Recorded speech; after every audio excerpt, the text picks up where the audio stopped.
Atlantis is the fourth orbiter in NASA's Space Shuttle fleet to launch from Kennedy Space Center in Florida.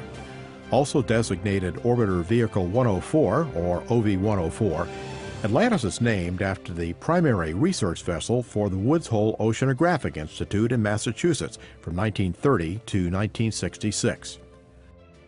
Atlantis arrived at Kennedy on April 13, 1985 from Palmdale, California, and spent 7 months in an orbiter processing facility while NASA and contractor workers prepared the vehicle for its maiden voyage.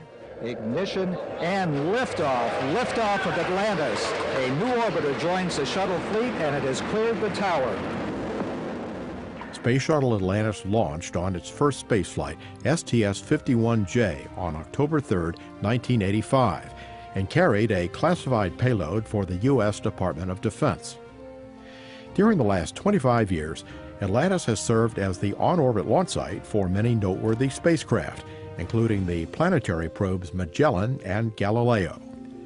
Starting with STS-71, Atlantis pioneered the shuttle Mir missions, flying the first 7 missions to dock with the Russian space station. During the fourth docking mission, STS-79 in September 1996, Atlantis ferried astronaut Shannon Lucid back to Earth after her record-setting 188 days in orbit aboard Mir.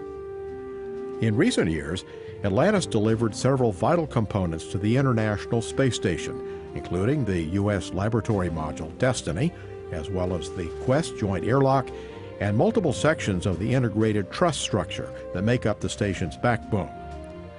The STS-125 mission aboard Atlantis in May 2009 was the 5th and final Hubble Space Telescope servicing mission. Throughout the years, Atlantis has undergone 2 overhauls known as orbiter maintenance down periods.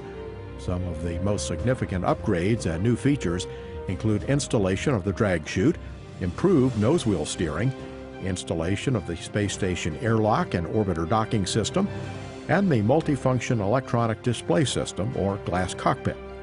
With the launch of Atlantis on STS-132, the vehicle will have flown 32 missions, carried more than 200 astronauts to and from space, and traveled hundreds of millions of miles.